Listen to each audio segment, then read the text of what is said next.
बच्चा बच्चीलाई यो बदमास छ भनेर कहिल्यै नभन्नुहोस्। यो बदमास छ भन्ने होइन, ज्ञानी छ भन्नुहोस्। अनिवार्य रूपमा ज्ञानी हुन्छ, किन तपाईँको विश्वास तोड्न चाहँदैन उसले। ज्ञानी छ भनेर मलाई गार्जेनले भनेको छ, मैले त्यो विश्वास तोड्नु हुँदैन।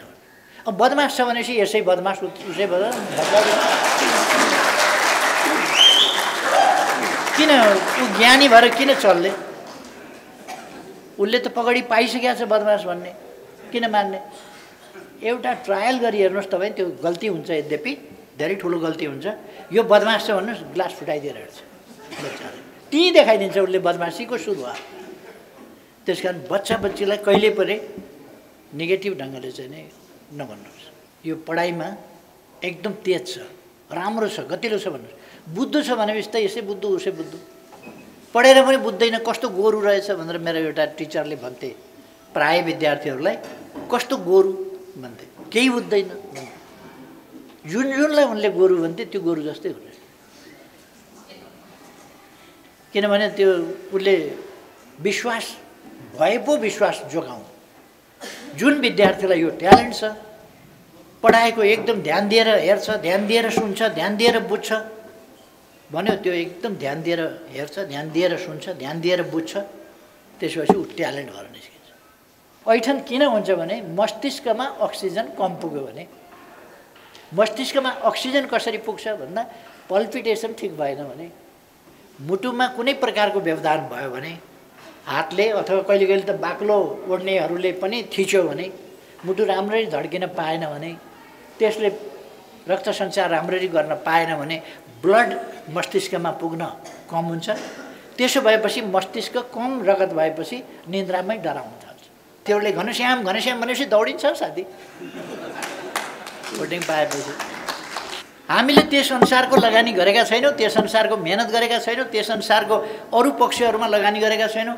मेहनतको लगानी हुन्छ, आर्थिक लगानी हुन्छ, अवसरका लगानीहरू हुन्छन्, ती कुराहरू हामीले गरेका छैनौँ। त्यहाँबाट प्रतिफल कहाँबाट आउँछ? क्षेत्र प्रताप अधिकारीको एउटा गीत छ नि, लाली गुराँस, के म त लाली गुराँस भएछु, लाइदिने कोही भए शिरमा पनि फुलिदिन्छु भन्छ नि। ताली बजाइदिने हेरिदिने भयो भने ताली बजाइदिने भयो भने न खेलाडीहरू खेल्छन्। त्यसकारण कहिले कहिले म दशरथ रङ्गशाला किन जान्छु भन्दाखेरि तपाईँहरूको खेलमा चाहिँ ताली बजाउनका लागि अलिक राम्रो भयो भने प्रोत्साहन दिनका लागि। दर्शक भएनन् र हुटिङ भएन भने न गायकले गाउन सक्छ। सबभन्दा कमजोर त गायकहरू हुन्छ। गायकलाई अगाडिबाट एक दुईजनाले नेगेटिभ हुटिङ गरिदियो, ए के गाएको हट हट भनिदियो भने बिचरा थुचुकै हुन्छ, गाउन सक्दैन। तिनीहरू गाली सुन्ने बानी परे नेता जस्तो त होइन नि बिचरा। गायन पहिले नै उनीहरूले भन्छन् ल ताली बजाऊ ताली बजाऊ, उनीहरू तालीमा टिक्या हुन्छ, उनीहरूको हौसला तालीमा टिक्या हुन्छ। हामीले एउटा कुरा थाहा पाउनु पर्दछ, हाम्रो नीति भनेको राष्ट्रिय नीति हो। राष्ट्रिय नीतिभन्दा पृथक हाम्रो नीति हुँदैन, किनभने हामी राष्ट्रको प्रमुख नीति निर्धारक शक्ति हौँ, नीति निर्माता शक्ति हौँ, तिनको कार्यान्वयनकर्ता शक्ति हौँ र राष्ट्रलाई अगाडि बढाउँदै अनेक हिसाबबाट अनेक क्षेत्रबाट प्रयासहरू अगाडि बढाएर समृद्ध नेपाल, सुखी नेपाली बनाउने पार्टी हौँ, शक्ति हौँ। त्यसकारण हाम्रा नीति राष्ट्रिय नीति हो। हाम्रो खेल नीति भनेको राष्ट्रिय खेल नीति हो। हामीले जुन खेल नीति बनाउँछौँ त्यसैमा आधारित राष्ट्रिय खेल नीति हुनुपर्छ। हामीले जुन विदेश नीति बनाउँछौँ त्यही हाम्रो विदेश नीति हो, परराष्ट्र नीति हो। हामीले जुन आर्थिक नीति बनाउँछौँ त्यही देशको आर्थिक नीति हो र हुनुपर्छ। हाम्रा शिक्षा सम्बन्धी नीति, स्वास्थ्य सम्बन्धी नीति अथवा अरू क्षेत्रका पर्यटन सम्बन्धी नीति हामी जे लिन्छौँ त्यो राष्ट्रका लागि लिन्छौँ र सबभन्दा बढी आवश्यक, व्यवहारिक उपयुक्त र फलदायी नीतिहरू हामी निर्माण गर्छौँ। हामी सिङ्गो देशलाई समेटेर नीतिहरू निर्माण गर्छौँ। हामी संकीर्ण स्वार्थका लागि नीति निर्माण गर्दैनौँ, बृहत्तर राष्ट्रिय हितका लागि नीति निर्माण गर्छौँ। मलाई विश्वास छ तपाईहरूले यस नीति सम्मेलन मार्फत खेलकुद क्षेत्रका नीतिहरू सम्बन्धमा जो निष्कर्ष निकाल्नु भएको छ, अवश्य निकाल्नु भएको होला, हो तिनै नीतिहरू नै हाम्रा राष्ट्रका खेल नीति हुने गर्छ। मैले अघि नै भने कि हाम्रा नीतिहरू देशलाई अगाडि बढाउने सन्दर्भमा अनेक क्षेत्रका नीतिहरूको एग्रिगेसन, समग्र क्षेत्रका नीतिहरूको एकत्रित रूप नै राष्ट्रिय विकास नीति हो। हामी देशको विकास गर्ने भन्छौँ, त्यो देशको विकास गर्ने हाम्रो राष्ट्रिय विकास नीति के हो त भन्दा विभिन्न क्षेत्रका हाम्रा नीतिहरूको समष्टि नै हाम्रो राष्ट्रिय विकास नीति हो। यो हामीले सरकारमा नहुँदा पनि नेकपा एमाले र तत्सँग सम्बन्धित सङ्घ संस्थाहरूले बनाएको नीति त्यही राष्ट्रिय नीति हुन्छ भन्ने पनि कसैले भन्न सक्छ। यो थोपरेर होइन, यो सहीपनाको कारणले हामी किन राष्ट्रको हितमा, जनताको हितमा, देशलाई अगाडि बढाउने उद्देश्यका साथ सही नीतिहरू बडो विचार विमर्श गरेर, हाम्रा विगतका अनुभवलाई पनि हेरेर हाम्रा सही नीतिहरू हामी तय गर्छौँ। त्यसकारण ती अनच्यालेन्जेबल हुन्छ,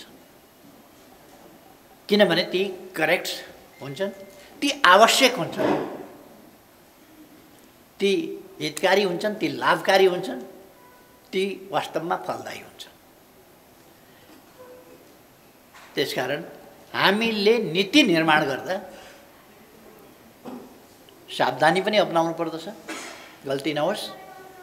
किन हाम्रा नीति र हाम्रा नीतिको कार्यान्वयनले यदि गलत नीति तय भए वा त्यसको कार्यान्वयनमा गल्ती भयो भने देशले नै गल्ती गर्न पुग्छ।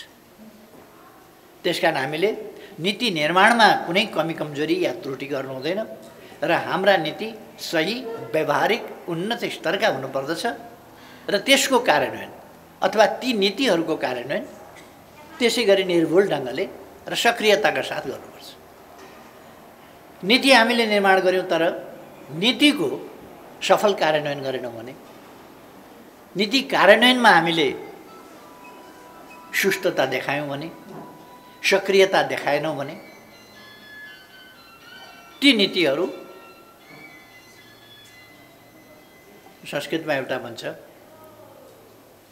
पुस्तकमा भएको विद्या र अर्काका हातमा भएको धन परेका बेला काम लाग्दैन भनेर, त्यस्तै हुन्छ। त्यो पुस्तकमा रहेको विद्या जस्तो।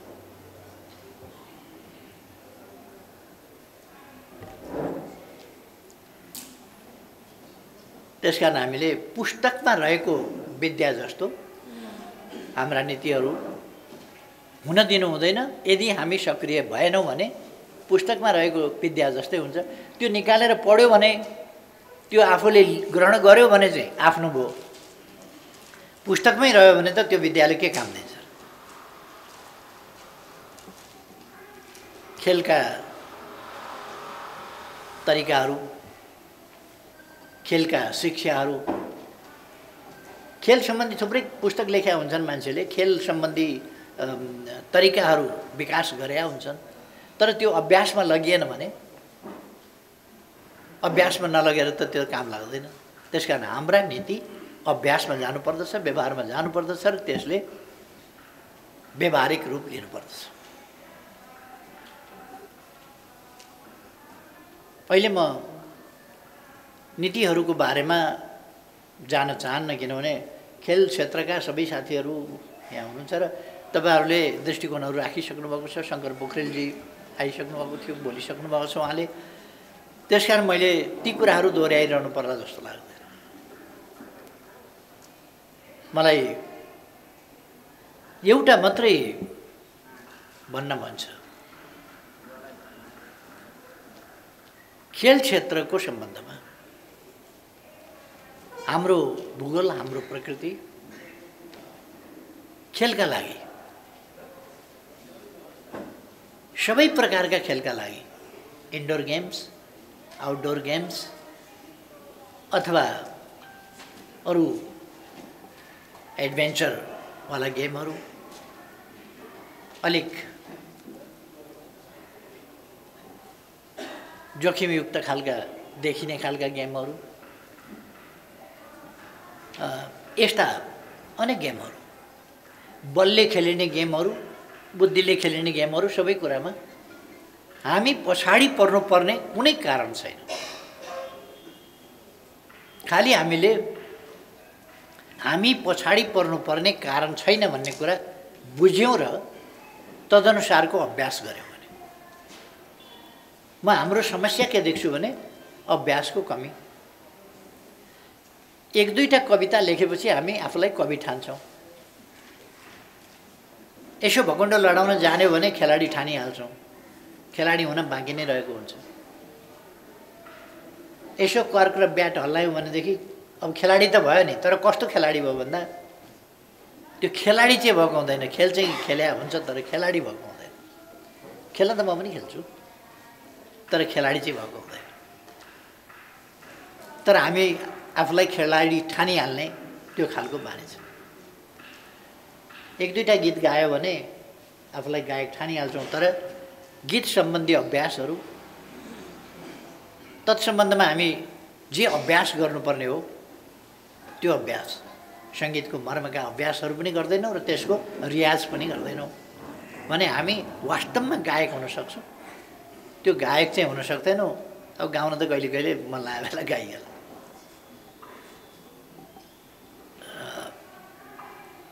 हामीले हरेक क्षेत्रमा, एउटा क्षेत्रमा विशेषज्ञता हासिल गर्ने गरी, दक्षता वास्तवमा हासिल गर्ने गरी लाग्यौँ भने सबै क्षेत्रमा सबैले गर्न सक्दैन।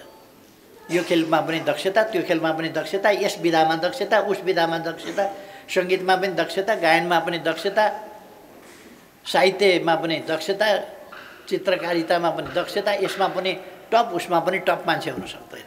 किनभने सबै ठाउँमा बाँडिँदाखेरि अभ्यास पुग्दैन। अभ्यास पुर्याउनलाई एक ठाउँ बढी केन्द्रित हुनुपर्छ। जेनरल नलेज र स्पेसलाइजेसनको कुरो फरक हो। जस्तो पढाउँदाखेरि भन्नुहोस् न, पहिले जेनरल हेल्थ पढाउँछ, त्यसपछि एउटा विषयमा पढाउँछ, अन्तिममा गएर दाँतकै विषयमा, पहिले त स्वास्थ्यको विषयमा पढाउँछ, स्वास्थ्य पढाएपछि अनि दाँतको विषयमा पढाउला, दाँत पढाएपछि फुकाल्ने हो कि इन्फेक्सन कम गर्ने हो कि त्यो सिमेन्टेड गर्ने हो कि केही लगाउने हो कि दाँत बाँध्ने हो कि दाँत सोझ्याउने हो कि, त्यो बेग्लै बेग्लै विधा पढ्नुपर्छ। अनि त्यसको पनि सुपर स्पेसलाइजेसन गर्दा झन् साह्रो एउटा सानो विषयमा पढ्नुपर्ने हुन्छ। अनि मात्रै दक्षता डाक्टरले हासिल गर्न सक्छ।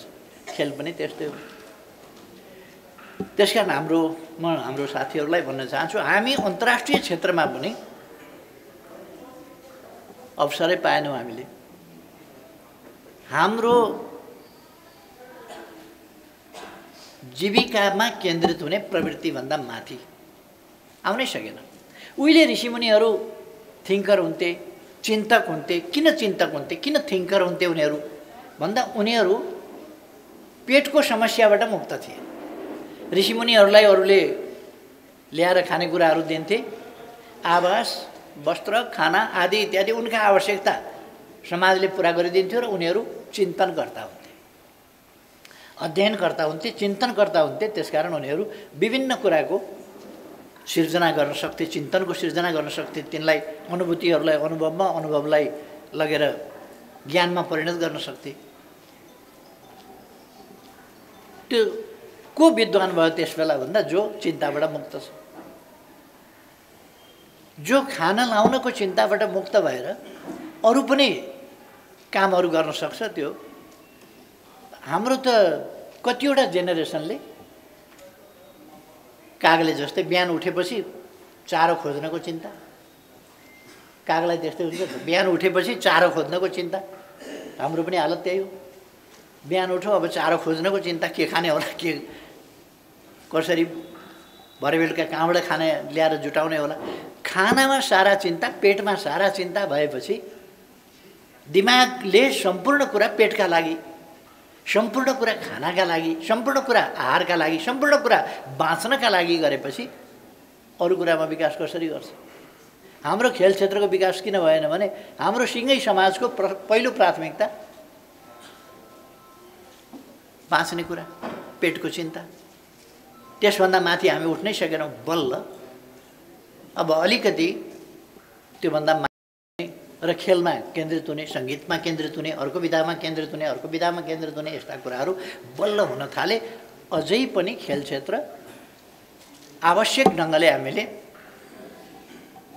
खेलाडीहरू हामीले वास्तवमा अहिले पनि ट्यालेन्ट हन्ट आदि इत्यादिका कुरा त तपाईँहरूका होला, तर खासमा भने खेल्नै पाएको छैन। तपाईँहरू कहाँ गएर हुम्ला गएर के ट्यालेन्ट हन्ट गर्नुहुन्छ, डोल्पा गएर के ट्यालेन्ट हन्ट गर्नुहुन्छ, डोटी गएर के ट्यालेन्ट हन्ट गर्नुहुन्छ, ताप्लेजुङ गएर के ट्यालेन्ट हन्ट गर्नुहुन्छ, त्यो खेल्नै पाएको छैन। कहाँ टिटी देखाएको छ र अनि ट्यालेन्ट हन्ट गर्नु? ट्यालेन्ट हो कि होइन भन्ने कुरा त थाहै पाउनु पाएको छैन, उसले कहिले ब्याटै समाउनु पाएको छैन त। अनि टिटी कसरी खेल्छ? ब्याटै समाउनु पाएको छैन, ब्याडमिन्टन कसरी खेल्छ? उसले यसो भलिबल समाउनै पाएको छैन, भलिबल खेलाडी कसरी हुन्छ? ग्राउन्डै छैन त्यहाँ। अहिले टेलिभिजन आएपछि फुटबल देख्न थालेको छ, बरु टेलिभिजनबाट। आफूले त फुटबल हान्नै पाएको छैन त खेलाडी कसरी हुन्छ? त्यसकारण यो हामीले ट्यालेन्ट बालबालिकादेखि, मैले शिक्षा सम्बन्धी नीतिका कुरा गर्दाखेरि पनि भन्ने गरेका थिएँ कि हामीले पहिलो कुरा त हाम्रो शिक्षा यो प्रकृतिमा त असाधारण पोटेन्सियल छ, असाधारण सम्भावनाहरू छ। के छ प्रकृतिभित्र, त्यो खालि हामीले पत्ता लगाउन बाँकी छ, पत्ता लगाउँदै जान बाँकी छ। विज्ञान प्रविधिको विकास, विज्ञान प्रविधिले प्राप्त गरेका उपलब्धि भनेको के हो भने प्रकृतिका नियमहरू जति पत्ता लाग्दै गए त्यति विकास हुँदै गयो। त्यसको पत्ता लगाउनका लागि हामीले मानव मस्तिष्क यति सम्भावनायुक्त, पोटेन्सियल युक्त चिज हो, तर त्यसको हामीले पहिचान गर्न, त्यो पहिचानपछि त्यो अवसर दिन, त्यसको विकास गर्न, त्यो अवसरै हामीले पाएका छैनौँ। केमा केन्द्रित हुने हो भन्ने कुरा, डाक्टर हुने मान्छे हो कि, खेलाडी हुने मान्छे हो कि, गायक हुने मान्छे हो कि, इन्जिनियर हुने मान्छे हो कि, पाइलट हुने मान्छे हो कि भन्ने थाहा कसरी पाउने हो? यो चिज हुनका लागि हामीले अवसरहरूको सिर्जना गर्नु पर्यो। पहिले ट्यालेन्टको, ट्यालेन्ट पहिचानको। यसपल्टको नीति कार्यक्रममा हामीले एउटा कुरा ल्याएका थियौँ, एउटा विद्यालयको घोषणा गरेका छौँ हामीले गएको बजेटमा, गएको नीति कार्यक्रममा त्यो तय गरेका छौँ र बजेटमा पनि त्यो उल्लेख गरेका थियौँ। अहिलेको सरकारले त त्यो बुझ्दैन, अब कसको के लाग्छ, त्यो बुझ्ने कुरै भएन उनीहरू। तर हामीले भनेको एउटा विद्यालय, यस्तो विद्यालय जसलाई हामीले चिल्ड्रेन्स प्यालेस, चिल्ड्रेन्स प्याराडाइज केही नाम दिएका छौँ, जहाँ हामी आवासीय ढङ्गले वा आसपासका घरैमा बसेर पनि पढ्न सक्छन्, बाहिरका विद्यार्थी पनि आवासीय ढङ्गले बालबालिका आउन सक्छन् र तिनीहरूलाई सबै कुराको त्यहाँ उपलब्धता हुन्छ। खेल हुन्छ त्यहाँ, सङ्गीत हुन्छ त्यहाँ, अरू चिजहरू हुन्छन् त्यहाँ। उनीहरूले विभिन्न खालका प्रारम्भिक तहदेखि नै उनीहरूले पढाइका विभिन्न विधाहरूतर्फ रुचि राख्न सक्दछन् र उनीहरू कतापट्टि उसको रुचि छ भन्ने कुरा हामी ती बालबालिकालाई ती कुराहरू उपलब्ध गराएर, उसलाई गाउन दिएर, स्वर कस्तो छ, उसलाई वाद्यवादन दिएर बजाउने त्यो थाहा पाइहालिन्छ कि त्यो बजाउन जान्ने नजान्ने के हुनसक्छ। अलिकति सिकाउँदा थाहा पाइहालिन्छ कि ऊ जान्दछ कि जान्दैन त बजाउन भोलि भन्ने कुरो छिटै थाहा पाइन्छ। कोही कोही सिक्न धेरै गाह्रो पर्ने हुन्छ, कोही कोहीले छिटो सिक्छ। जसले छिटो सिक्छ जुन विषयमा हो त्यो चाहिँ उसको विषय, त्यस विषयमा उसलाई लग्यो भने उसले प्रगति गर्न सक्छ भन्ने बुझिन्छ। त्यस कारण त्यसबाट हामी ट्यालेन्ट एउटा त हन्ट होइन, त्यो ट्यालेन्ट सेलेक्ट गर्छौँ, हामी पहिचान गर्छौँ, आइडेन्टिफाई गर्छौँ ट्यालेन्ट के छ भन्ने कुरो पढाइकै क्रममा बालबालिकाहरूबाट। अनि त्यसमा फेरि चेक गरिरहन्छौँ हामी, त्यो कहीँ मिस्ट भएको छैन त्यो चेक गर्छौँ हामी। र उनीहरूलाई जुन कुरामा रुचि छ त्यतापट्टि हामी प्रवृत्त गर्दै लान्छौँ, ट्रेनिङ दिँदै लान्छौँ, शिक्षा दिँदै लान्छौँ, स्किल डेभलप गर्दै लान्छौँ, अवसर उपलब्ध गराउँदै जान्छौँ र ऊ प्रतिभा हुन सक्छ। भोलि प्रतिभा हुने अन्तर्वस्तु भित्र हुन्छ। केमा प्रतिभा हुने? त्यो अन्तर्वस्तु बाल्यकालमै हुन्छ उसको। तर सबै चिजमा हरेक मान्छे किन पढायो भने भइहाल्छ भनेर हुँदैन। कसैको खेलकुदमा रुचि नै हुँदैन, उसलाई स्वस्थ रहनका लागि व्यायाम गराउन नै मुस्किल हुन्छ। पढाइमा एकदम ध्यान हुन्छ, पढाइमा रुचि हुन्छ, खेलकुदमा रुचि हुँदैन। सङ्गीततिर ध्यान होला, वाद्यवादनमा ध्यान होला, खेलकुदतिर रुचि हुँदैन। कसैको खेलकुदमा रुचि नै हुँदैन, कसैको सङ्गीततिर रुचि नै हुँदैन, सुन्न मन पराउला। कोही कोहीले त सुन्न पनि धेरै त्यति साह्रो मन पराउँदैन, कोही कोही अधिकांशले सुन्न आम रूपमा सुन्न मन पराउँछ, आफै चाहिँ गाउन मन पराउँदैन, गाउन जान्दैन, उसलाई आफ्नो स्वरबारे थाहा भइहाल्छ, मैले गाउन मिलेन सकिनँ भन्ने कुरा थाहा भइहाल्छ। यसरी हामी ट्यालेन्टको सुरुदेखि विद्यालय स्तरदेखि त्योभन्दा अगाडि पूर्व प्राथमिक तहदेखि एकदम बालबालिकाको तहदेखि नै हामी खेलाडी हरेक विधाका प्रतिभाहरू बाल्यकालदेखि छनौट गरेर ल्याउँछौँ। त्यो चाहिँ मुख्य रूपमा विद्यालय हो, विद्यालयबाट हामी सेलेक्ट गर्छौँ। घरमा उसका प्रवृत्तिहरू देखिन्छन्, ती घरमा भएका प्रवृत्तिहरू अभिभावकहरूसँगको इन्ट्रेक्सनबाट उसको बारेमा कुराहरू बुझेर त्यसबाट हामी प्रतिभा छान्न सक्छौँ र त्यसरी हामी खेलाडीहरू छान्न सक्छौँ। पहिलो चाहिँ खेलाडी छान्ने विधि, त्यसबाट हामी छानेर अगाडि बढाउन सक्छौँ खेलकुद क्षेत्रलाई। अब त्यसपछि हामीले ओलम्पिकको आश गर्ने, मेडलको आश गर्ने, अवसर उपलब्ध नगराउने आश मात्रै गरेर हुन्छ र? आश मात्रै गरेर त हुँदैन। तपाईँ बाली लगाउनुहुन्न, फलको आश गर्नुहुन्छ भने कसरी आश गरेर हुन्छ? त्यसकारण हामी किन पाउँदैनौँ भने हामीले त्यस अनुसारको लगानी गरेका छैनौँ, त्यस अनुसारको मेहनत गरेका छैनौँ, त्यस अनुसारको अरू पक्षहरूमा लगानी गरेका छैनौँ। मेहनतको लगानी हुन्छ, आर्थिक लगानी हुन्छ, अवसरका लगानीहरू हुन्छन्, ती कुराहरू हामीले गरेका छैनौँ। त्यहाँबाट प्रतिफल कहाँबाट आउँछ? हामी हाम्रा खेलाडी कमजोर छन् भन्ने होइन, हामीले हाम्रा खेलाडीलाई सक्षम बनाउनै सकेका छैनौँ त कहाँबाट कमजोर? कमजोर नै सक्षम बनाउनै नसकेपछि कमजोर होइन, त्यो सक्षम बनाउनै नसक्या हो। कमजोर हुँदैनन्, सक्षम बनाउन खोज्यो भने अरूका हुन्छन्, हाम्रा किन हुँदैन? अझ हाम्रो प्रकृति, हाम्रो भूबनट यस्तो छ, हामीसँग हिमाल छ, हामीसँग पहाड छ, हामीसँग तराई छ। हामी गर्मीमा खेल्न सक्छौँ, जाडोमा खेल्न सक्छौँ, अल्टिट्युडमा खेल्न सक्छौँ, कम अक्सिजन भएका ठाउँमा खेल्न सक्छौँ, हामी उकालोमा दौड्न सक्छौँ, ओह्रालोमा दौड्न सक्छौँ। हाम्रो मसल उकाली ओह्राली गरेको हुनाले मसल स्ट्रङ छ, स्टामिना हाम्रो दह्रो छ। सबैको स्टामिना त्यो दह्रो हुँदैन। अभ्यास गरेर गरेर गरेर गरेर अनि दह्रो बनाउनु पर्छ। हाम्रो चाहिँ प्रकृतिले नै हामीलाई उकालो नकुदेर हुँदैन। त्यसै कारण हाम्रो सेनालाई लगाउँछ नि, यहाँबाट नगरकोट 32 केजी भारी बोकाएर दौडाउँछ नि तालिममा, अरूलाई गाह्रै पर्छ होला यति लामो बाटो 32 केजी भारी बोकेर दौड्नलाई। दौड्छन्, अरूले पनि दौड्छ होला। तर हाम्रोमा अझ के भने कठिन काम सजिलोसँग गर्न सक्छ, किनभने त्यो अभ्यस्त छ। उकाली ओह्राली त हाम्रो लागि त ठुलो कुरै होइन, त्यो त गरिआएको कुरा हो। कोही कोही साथीहरू तराईबाट हुनुहुन्छ होला, अलिकति अप्ठ्यारो होला उकाली ओह्राली, तर आम रूपमा भन्ने हो भने उकाली ओह्राली हाम्रोमा धेरै ठुलो कुरै होइन।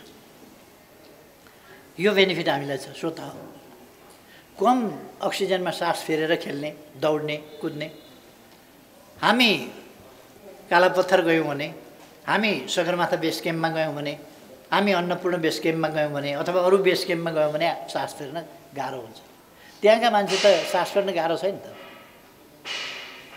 हामीलाई लिएर जाँदाखेरि हेलिकप्टरमा अक्सिजन राख्नुपर्ने के होला भनेर, त्यहाँका मान्छे त अक्सिजन होइन त्यसमाथि भारी बोकेर हिँडेका छन् त। अक्सिजनको उनीहरूलाई कमी हुँदैन, अथवा त्यो कुरासँग एक्लामेटाइज छन् उनीहरू, अनुकूलित छन् वातावरणसँग। यस्तो खालको प्रकृतिमा हुर्किएका मान्छेहरू हामीहरू उपयुक्त वातावरण पाउँदा हामी खेल राम्ररी खेल्न सक्छौँ। यो खेलकुदको पाटो हो, राम्रा खेलाडी पैदा गर्ने पाटो हो। एउटा पाटो। अर्को पाटो जीवनको अभिन्न अङ्गको रूपमा, हाम्रो दैनिकीको रूपमा खेललाई विकास गर्ने कुरा। खेलाडीको मात्रै प्रश्न होइन, हरेकको लागि खेल, हरेकका लागि खेल। बालबालिकादेखि ज्येष्ठ नागरिकसम्मका लागि खेल, स्वस्थ रहनका लागि खेल, तन्दुरुस्त रहनका लागि खेल, फोक्सो ठिक राख्नका लागि खेल, मुटु ठिक राख्नका लागि खेल, त्यसै गरेर मसल ठिक राख्नका लागि खेल। यी सबै चिज ठिक राख्नका लागि, फोक्सो होस् कि मुटु होस् कि मसल होस् कि, यी सबै कुराहरू ठिक राख्नका लागि, जोइन्ट्स ठिक राख्नका लागि खेल आवश्यक छ। त्यसका लागि खेल, हरेकका लागि खेल, हरेक उमेरका व्यक्तिहरूका लागि खेल। त्यसकारण खेलकुद जीवनको एउटा अभिन्न अङ्ग र दैनिकी हुनु पर्दछ। यसमा हाम्रो जोड अर्कातिर यो सिँगै समाजलाई स्वस्थ राख्नका निम्ति। एउटा कुरा खेलाडीको कुरा हो, दक्ष खेलाडी उत्पादनसँग सम्बन्धित र हाम्रो खेल क्षेत्र विकसित, उन्नत र नमुना खेल क्षेत्र बन्नुपर्छ, पहिलो कुरा। दोस्रो, खेल समग्र सामाजिक विषय हुनुपर्दछ, खेलाडीको मात्रै होइन। हरेक समूहको, हरेक उमेर समूहको विषय बन्नुपर्दछ, एउटा युवा उमेर समूहको मात्रै होइन। सक्रिय खेलबाट सन्यास लिन्छ, फेरि पनि खेल त कायमै राख्छ नि। सक्रिय खेलबाट पो सन्यास लियो त, तर खेलकुद चाहिँ कायमै राख्छ। एउटा प्रकृतिको खेल खेल्न सक्न छोडेपछि, म पहिले फुटबल पनि खेल्थेँ, अलिक ब्याडमिन्टन खेल्थेँ, अब ब्याडमिन्टन खेल्न सक्ने अवस्था रहेन जस्तो लाग्छ है। फेरि डक्टरले लड्न चाहिँ हुँदैन है, लड्न पाइँदैन भने जस्तो, त्यसकारण ब्याडमिन्टन खेल्दा लडिन्छ कि जस्तो पनि लाग्छ। लडिहाल्यो भने फेरि कहाँ ठक्कर लाग्छ, के हुन्छ भन्ने कुरा, त्यसले पनि अलिक छोडिदिएको छु। खै फुटबलबाट ब्याडमिन्टन, ब्याडमिन्टनबाट अहिले टिटीतिर झर्ने, अलिक पछि चेसतिर झर्न बेला। यसो भनेर चेस चाहिँ कमसल खेलाडी हो भनेको, खेल हो भनेको होइन। हरेकको आफ्नो ठाउँमा महत्त्व छ, तर चेसमा बल चाहिँदैन,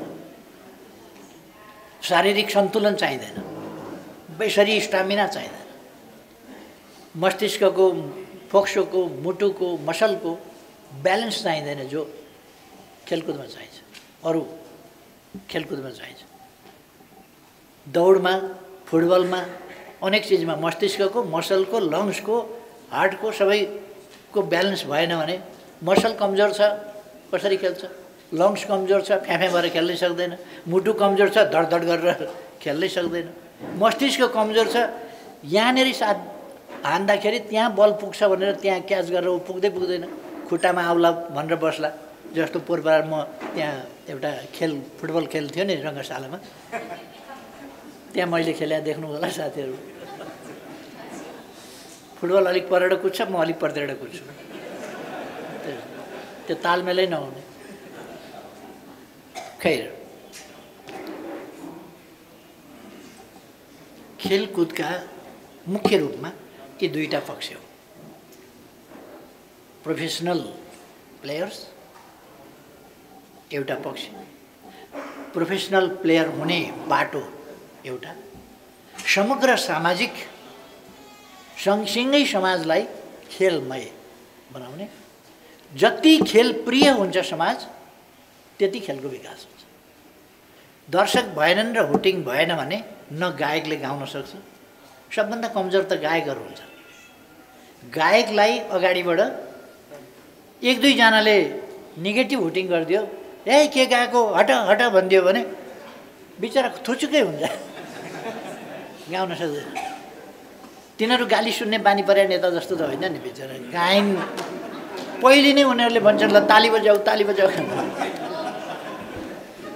उनीहरू तालीमा टिक्या हुन्छ, उनीहरूको हौसला तालीमा टिक्या हुन्छ। खेलाडीको पनि त्यही हो। अनि 5 नम्बर घनश्याम छ भने चिनेका साथीहरूले घनश्याम घनश्याम भनेपछि दौडिन्छ साथी भोटिङ पाएपछि, त्यो ऊर्जा प्राप्त हुन्छ।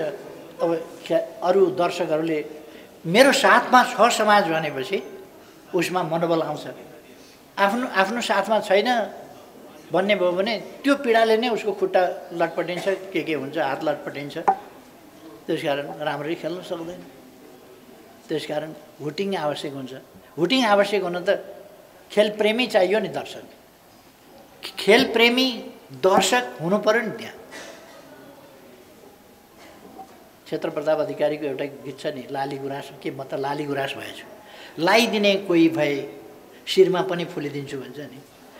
ताली बजाइदिने हेरिदिने भयो भने ताली बजाइदिने भयो भने न खेलाडीहरू खेल्छन्। त्यसकारण कहिले कहिले म दशरथ रङ्गशाला किन जान्छु भन्दाखेरि तपाईँहरूको खेलमा चाहिँ ताली बजाउनका लागि अलिक राम्रो भयो गऱ्यो भने प्रोत्साहन दिनका लागि त्यो ताली बजाउन जान्छु। त्यसले वास्तवमा एउटा लिडर आएर हाम्रो खेल हेरेको छ र हामीलाई प्रोत्साहित गरिरहेको छ भन्ने कुराले खेलाडीहरूमा केही पोजिटिभ इनर्जी आओस्, उनीहरूमा स्फूर्ति आओस्, उनीहरूको आत्मविश्वास बढोस्, मनोबल बढोस्, त्यो अवश्य हुन्छ। इन्करेज गर्यो भने हामीले घरमा बच्चा बच्चीलाई एउटा कुरा चाहिँ म सुझाव दिन्छु तपाईहरुलाई, हरेकका घरमा बच्चा बच्ची हुन्छ, बच्चा बच्चीलाई यो बदमाश छ भनेर कहिल्यै नभन्नुहोस्। यो बदमाश छ भन्ने होइन, ज्ञानी छ भन्नुहोस्।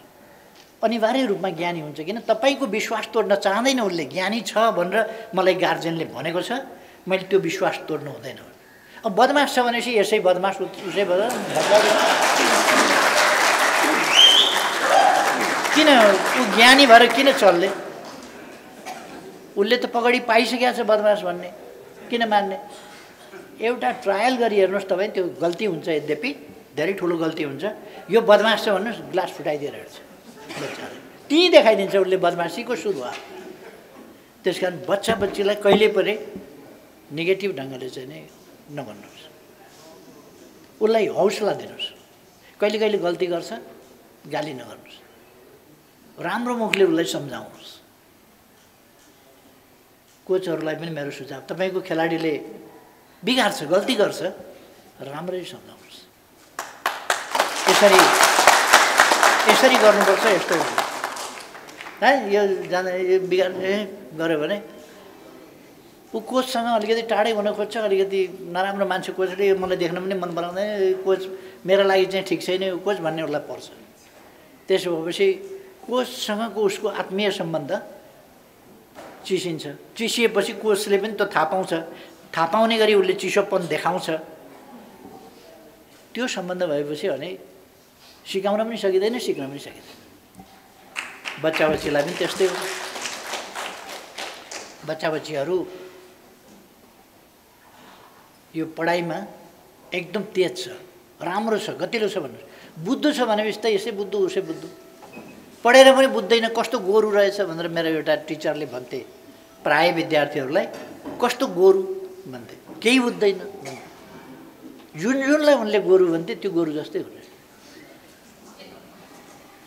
किनभने त्यो उसले विश्वास भए पो विश्वास जोगाउँ जुन विद्यार्थीलाई यो ट्यालेन्ट छ पढाएको एकदम ध्यान दिएर हेर्छ ध्यान दिएर सुन्छ ध्यान दिएर बुझ्छ भन्यो त्यो एकदम ध्यान दिएर हेर्छ ध्यान दिएर सुन्छ ध्यान दिएर बुझ्छ त्यसपछि ऊ ट्यालेन्ट भएर निस्किन्छ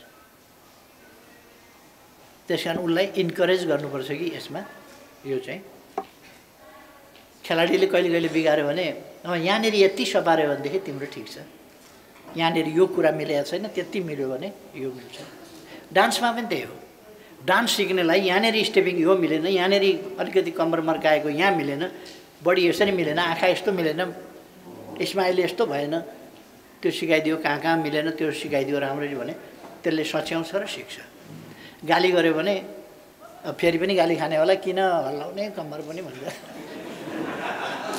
फेरि हल्लायो फेरि गाली खाइन्छ त किन हल्लायो त्यसपछि उसले सिक्नै सक्दैन किन गाली खाने त्यसो भएर हामीले प्रोत्साहित गर्ने तरिका पोजिटिभ एटिट्युडबाट साथीहरूका बिचमा पनि खेलाडीहरूका बिचमा पनि र कोच र खेलाडीहरूका बिचमा पनि त्यो सम्बन्ध बनाउनुपर्छ र घरमा पनि मैले अघि नै भने बालबालिकाहरूलाई पनि यो साँचो बोल्छ यसले ढाँट्दैन कुनै हिसाबमा झुटो बोल्दैन यसले गल्ती गरे पनि कबुल गर्छ तर झुटो बोल्दैन भन्नु उसले झुटो बोल्दैन मैले गल्ती गरेँ यस्तो भन्छ त्यस बापत गल्ती भइसक्यो केही उसले बिगारेको त सचिँदैन नि सचिने त फ्युचरको कुरा मात्रै हो अब बाँकी नहुने मात्रै हो त्यसकारण त्यस बापत सजाय दिएर केही पनि फाइदा छैन उसलाई सम्झाउनुहोस् सबभन्दा ठुलो सजाय उसलाई सम्झाउनु नै हो र त्यो सम्झाइबाट ऊ प्रेरित हुन्छ आफ्ना गल्तीले लज्जित हुन्छ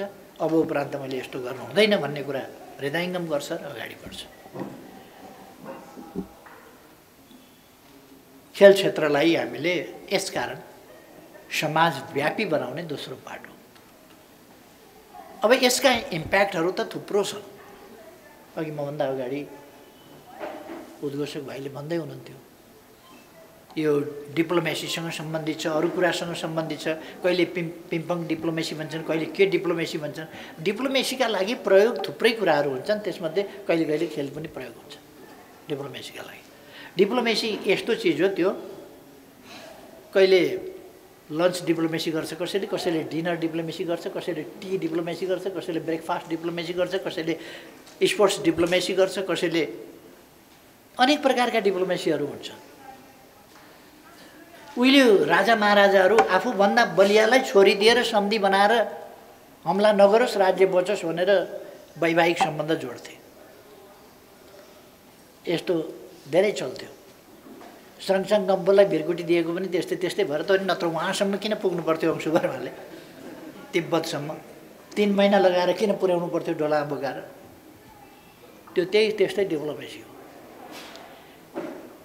यस्ता कुराहरूमा पनि काम लाग्छ कहिले कहिले बिग्रेका कुराहरू बनाउनका लागि पनि खेलकुद क्षेत्र काम लाग्छ बिग्रेका कुरा बनाउन त धेरै कुरामा फिजियोथेरापीको मुख्य पार्ट चाहिँ के हो भन्दाखेरि व्यायाम हो फिजियोथेरापीको वास्तवमा मुख्य पार्ट भनेकै मुख्य अङ्ग भनेकै व्यायाम हो बिग्रेको स्वास्थ्य पनि बनाउँदो रहेछ नि बिग्रेको अङ्ग बनाउँदो रहेछ नचलेको हात चलाउँदो रहेछ नचलेको खुट्टा चलाउँदो रहेछ नचलेको गर्दन चलाउँदो रहेछ कम्मर दुखेको ठिक पार्दो रहेछ ढाड दुखेको ठिक पार्दो रहेछ त्यसकारण यसले थुप्रै बिग्रेका कुराहरूलाई पनि शरीरदेखि लिएर थुप्रै कुराहरू बिग्रेका कुराहरू बनाउन सक्दछ देश पनि बिग्रेको अवस्थाबाट राम्रो बनाउन यस क्षेत्रले मद्दत पुर्याउन सक्छ त्यसर्थ एकदम झगडा गरिराखेका देशहरू पनि खेल टिम चाहिँ पठाउँछ झगडा गरिराखेका देशहरू त्यो पनि एउटा अलिकति त्यसलाई रिभाइभ गर्ने एउटा त्यान्द्रो समातेको त्यो सम्बन्धहरू बिग्रिएका सम्बन्धलाई पुनर्स्थापित गर्ने उठान गर्ने पुनर्जागृत गर्ने कुराका लागि एउटा त्यान्द्रोको रूपमा पनि काम गर्न सक्छ यसले यी विभिन्न आयाम छ। अब खेल नीतिको सम्बन्धमा म धेरै अहिले जान चाहन्न, किनभने तपाईँहरूले काफी छलफल गर्नुभएको छ भन्ने मलाई लाग्छ खेल नीतिको सम्बन्धमा। मैले खालि खेलसँग सम्बन्धित केही मेरा धारणाहरू मात्रै राख्ने कोसिस गरेँ। अर्को कुरा, मैले यहाँ भर्सक नआउँ कि भन्ने पनि विचार गरेको थिएँ। बिहानदेखिको भेटघाट अहिले भर्खर सिद्ध्याएर म कुदेँ। बिहानदेखिको भेटघाट, मान्छे एक कप चिया खाएर हिँडेका हुँदा हुन् घरबाट 3 बजेसम्म भेटघाटै सिद्धिँदैन। के हालत भयो होला। अब मेरो घर त रेस्टुरेन्ट होइन, फेरि बढी भए चिया खुवाउन सकिएला। अब साथीहरूको हुल छ, 1-1 मिनट 2-2 मिनट भेट्दाखेरि पनि नसकी 3 बजेसम्म। अरू अफिसियल कामहरू गर्नुपर्ने छन्। फेरि त्यस्तो बेलामा म भ्याइ नभई थकित पनि भइसक्यो। अब फेरि भरे हिजो अस्ति जस्तै भरे पनि रात आउँछ, 1:30 बजेसम्म साथीहरूको पालै सिद्धिँदैन भेटघाट। त त्यो भएर पनि गर्नुपर्छ फेरि अफिसियल कामहरू। त्यसो भएर म आउँदै नआउँ कि भनेको थिएँ। हालका खेलाडीका खेलकुद महासङ्घका अध्यक्षले निकै जोड गर्नुभयो, त्यसकारण आएर राम्रै भयो। साथीहरूसँग भेटघाट भयो, मैले आफ्ना केही कुरा राख्ने मौका मिल्यो। खेलकुद महासङ्घले नेकपा एमालेका सदस्यहरू सङ्गठित गर्ने होइन। सदस्य त पार्टी कमिटीले सङ्गठित गरिहाल्छ। खेलकुद क्षेत्रमा लागेका सदस्यहरू हुन सक्छन्, तिनको अगुवाईमा अरू साथीहरू खेलकुद क्षेत्रका अन्य खेललाई, राजनीतिले खेललाई पनि प्रयोग गर्न सक्छ, तर राजनीति र खेल एउटै होइन। त्यसकारण जुनसुकै पार्टीमा जतासुकै लागेका भए पनि खेल क्षेत्रमा तपाईँहरूले सङ्गठित गर्नुपर्छ र सङ्गठित गरेर अगाडि बढाउनुपर्छ, मोबिलाइज गर्नुपर्छ, विभिन्न खेलकुदहरूको आयोजना गर्नुपर्छ, प्रशिक्षण कक्षाहरू सञ्चालन गर्नुपर्छ। योगदेखि लिएर अरू विभिन्न व्यायामका। योगको एउटा विशेषता छ, अरू खेलहरूमा श्वास प्रश्वास बढ्छ, तर नियन्त्रित श्वास प्रश्वास हुँदैन। योगमा, प्राणायाममा, खास गरी प्राणायाममा नियन्त्रित श्वास प्रश्वास हुन्छ, जसले श्वास प्रश्वासलाई नियन्त्रण गरेर पर्याप्त अक्सिजन पठाउने। पहिले अक्सिजन फोक्सोमा जान्छ, रगतमा जान्छ, मुटुमा जान्छ, मस्तिष्कमा जान्छ। रगतमा गएपछि सिँगै शरीरमा जान्छ र शरीर रक्त सञ्चार प्रणाली ठिक हुन्छ। मस्तिष्कमा पनि पर्याप्त रगत, आवश्यक मात्रामा रगत पुग्छ। अक्सिजन भएपछि त्यसबाट अक्सिजन चाहिए जति पुग्छ। तपाईँ हामीले अनुभव गरेका छौँ, मस्तिष्कमा पर्याप्त अक्सिजन पुगेन भने ऐठन हुन्छ। ऐठन भएको अनुभव छ साथीहरूलाई? छ होइन? ऐठन हुन्छ। ऐठन किन हुन्छ भने मस्तिष्कमा अक्सिजन कम पुग्यो भने।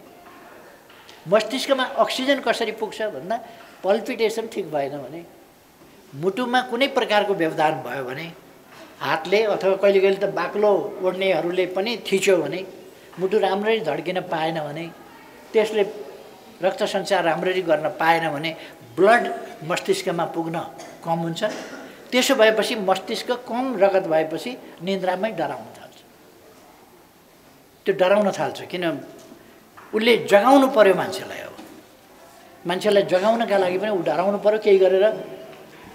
यसरी अनि ऐठन भन्छौँ नि हामी, नाइटमेयर, त्यो कुराहरू चाहिँ नै प्रकट हुन्छ। त्यसबाट अर्कोतिर कोल्टे फर्क्यो भने त्यो मुटुमा थिचिएको कुराले चाहिँ हट्यो भने, हात राखिया हुन्छ, यसरी राखिया हुन्छ, यसरी राखिया हुन्छ, कुनै हिसाबले मुटु थिचियो वा त्यसको पल्पिटेसनमा कमी भयो भनेदेखि मस्तिष्कमा मुटु धड्कनले पठाउन सक्दैन, रगत पर्याप्त पठाउन सक्दैन। रगत नपठाएपछि अक्सिजन पुग्दैन, अक्सिजन नपुगेपछि मस्तिष्कले राम्ररी काम गर्न पाउँदैन। त्यसो भएपछि ऊ आत्तिन थाल्छ, डराउन थाल्छ र ऐठन हुन्छ। यो यस्ता कुराहरूलाई यद्यपि ऐठन चाहिँ अब योगले रोक्न प्राणायामले रोक्न सक्छ नि भनिँदैन, किन त्यो थिचियो मुटु भने त सुत्या बेला मुटु थिचियो भने त त्यो त डिस्टर्ब हुन्छ नै मस्तिष्कलाई। तर पनि अघि पछि सामान्यतया भन्दाखेरि मस्तिष्कलाई स्वस्थ राख्नका लागि, अक्सिजन पुरा पुर्याउनका लागि, शरीरमा अक्सिजन पुरा पुर्याउनका लागि, मुटुलाई स्वस्थ राख्नका लागि, फोक्सोलाई स्वस्थ राख्नु, पहिले त फोक्सो स्वस्थ राख्नु पर्यो र मुटुसम्म अक्सिजन पुर्याउँछ, मुटु स्वस्थ राख्नु पर्यो अनि उसले शरीरभरि रगत पुर्याउँछ, मुटु स्वस्थ राख्नु पर्यो र मस्तिष्कमा रगत पुर्याउँछ र अक्सिजन पनि पुग्छ। त्यसका लागि प्राणायाम बढी व्यवहारिक हुन्छ र योगदेखि लिएर अरू प्रकारका आफ्ना विधागत विषयगत खेलहरू तिनीहरू खेल्ने सबै खेलाडीहरू र खास गरेर नयाँ खेलाडी उत्पादनका कुरामा नयाँ खेलाडी उत्पादन एउटा कुरा, अर्को खेललाई जीवनको अभिन्न अङ्गको रूपमा सिङ्गो समाजले विकास गरोस् भन्ने अभियान, दोस्रो खेललाई कसरी व्यावसायिक ढङ्गले अगाडि बढाउन पनि सकिन्छ, तेस्रो उत्कृष्ट खेल, यी चिजहरू कसरी गर्न सकिन्छ, यसका लागि युथ मोबिलाइजेसन कसरी गर्न सकिन्छ, खेलाडीहरूको मोबिलाइजेसन कसरी गर्न सकिन्छ, खेलाडीहरू खेलाडी मात्रै नहुन् कि खेलको अभियन्ता पनि हुन्, युवाहरू आफूले खेल खेल्ने मात्रै होइन कि ती अभियन्ता पनि हुन्। त्यस ढङ्गले खेलकुद महासङ्घले सङ्गठित र सञ्चालित गर्नुपर्दछ आफूसँग भएको सामर्थ्यलाई, शक्तिलाई। यसमा सङ्कीर्णता राख्नु, फराकिलो मनका साथ जो जतासुकै लागेका हुन्, पोलिटिकल्ली जतासुकै लागेका हुन्, जुनसुकै अर्गनाइजेसनमा लागेका हुन्, खेलकुद महासङ्घले युवाहरूलाई खेल क्षेत्रमा सङ्गठित परिचालित गर्नुपर्दछ, तिनलाई दक्ष बनाउनुपर्छ, तिनलाई प्रेरित प्रोत्साहित गर्नुपर्दछ र तिनलाई खेलका अभियन्ताको रूपमा पर्सनल एम्बेसडर त्यस रूपमा चाहिँ अगाडि बढाउनलाई ध्यान दिनुपर्छ। मेरो सुझाव त्यो हो, त्यस ढङ्गले अगाडि जानुस्, अगाडि बढ्नुस् भन्ने आग्रह गर्न चाहन्छु। म धेरै समय नलिउँ, म नेपालको खेल क्षेत्रले उन्नति गरोस् र समाज खेलमय होस्। अझै पनि बिहानै उठेर गिटी कुट्न नगइकन चुलो बल्दैन, खेलका उपदेश दिएर गर्नुहुन्छ के? खेलकुद खेल्नै पर्छ भनेर अनि गिटी कसले कुट्छ? गिटी नकुट्ने हो भनेदेखि भान्सामा चामल तेल कसले ल्याइदिन्छ? हामी त्यहाँ छौँ भने त्यसबाट उठाउनका लागि, त्यस स्थितिबाट उठाउन त्यो सरकारले प्रयास गर्नु पर्यो र हामी सबैले पनि त्यस स्थितिबाट परिवर्तन ल्याउनका लागि प्रयास गर्नु पर्यो र मात्रै वास्तविक अर्थमा खेल क्षेत्र सामाजिक जीवनको सबैका निम्ति जीवनको अभिन्न अङ्गको रूपमा खेल हामी विकास गर्न सक्छौँ त्यस रूपमा। त्यसकारण गरिबी हटाउने, पछौटेपन हटाउने र गरिबीबाट उन्मुक्ति खेलको विकासको पूर्वशर्त हो। यदि गरिबीबाट उन्मुक्ति ल्याउन सकिएन भने खेलको विकास हुनै सक्दैन। यस ढङ्गले हामी अगाडि बढौँ भन्ने आग्रह साथ तपाईँहरूलाई धेरै धेरै शुभकामना भन्न चाहन्छु। खेल क्षेत्रका सम्पूर्ण साथीहरू र त्यसै गरेर खेलकुद महासङ्घ आफ्नो यात्रामा, आफ्नो अभियानमा सफल रहोस्, धेरै धेरै शुभकामना भन्न चाहन्छु। तपाईँहरूले तय गरेका खेल नीतिहरू म पनि हेरौँला र तिनीहरूमा केही टिप्पणी भयो भने म पछि त्यस सम्बन्धमा मेरो टिप्पणी पनि राखेर त्यसलाई समृद्ध गर्न, केही योगदान गर्न सकियो भने मैले पनि कोसिस गर्नेछु। सबै साथीहरूलाई धेरै धेरै शुभकामना साथ आफ्नो भनाइ टुङ्ग्याउँछु।